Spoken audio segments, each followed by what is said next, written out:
To other news now, former U.S. Vice President Dick Cheney is under pressure now after U.S. intelligence officials claimed he ordered Congress be kept in the dark about a counter-terrorism program. Leaked information revealed the top-secret operation was set up 8 years ago to assassinate Al-Qaeda leaders. For more insight into the revelations, I'm now joined by Lawrence Wilkerson, retired U.S. Army Colonel and Chief of Staff to former U.S. Secretary of State Colin Powell. Hello to you, Mr. Wilkerson. Thanks for joining us. Now, while working under the Bush administration, were there any clues that a clandestine counterterrorism operation was actually underway?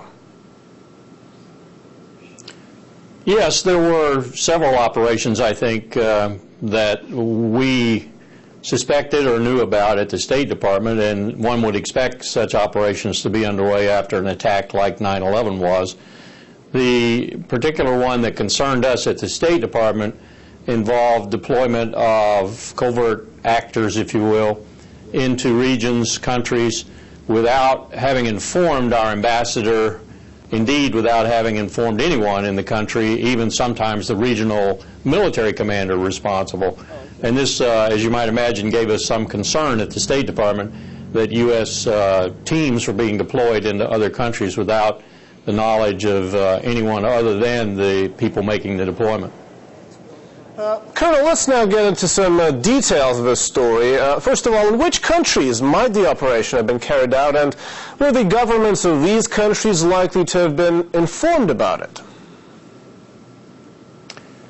I think if you read Douglas Feith's book, War and Decision, Douglas Feith being the #3 man in the Pentagon at the time, the Undersecretary of Defense for Policy, you'll see that he's very clear about this in there, that he and Secretary Rumsfeld made a decision that they would go after not just Al-Qaeda, but any terrorist that they believed had the future capability or the current capability to attack the United States. This included such almost laughable groups as the thugs in the Philippines known as Abu Sayyaf. It included a far more dangerous group in Southeast Asia, Jemaah Islamiyah, who carried out the Bali bombings, which of course was 9/11 for Australia, and it included other terrorist groups in the world, and yes, it was global in terms of the deployment. Now, let's get back to the current situation. As we know, the director of the CIA says the highly classified program was actually shut down as soon as he learned of its existence. So, do you think it really has been canceled? It's my understanding from talking to my contacts in the government and out that the program that you're referring to, that the news has been referring to in this country of late, never was actually operationalized. That is to say, it never was put into action. They were contemplating a training program. They were contemplating getting teams ready to accomplish this program. But they had some logistical difficulties. They had some just some plain operational difficulties, and so they were never able to put it into action. In the fight against they were nearing the point where they were at least going to put the teams together and begin training. That's what I've been told. And so that's about the time in late June when the director of the Central Intelligence Agency, Leon Panetta, discovered the program or was briefed on the programs, and insisted on going to the Congress, and as I understand it, that shut the programs down. Although you say it never came into force, still there is a question. Would Congress have agreed to the operation if it had been informed?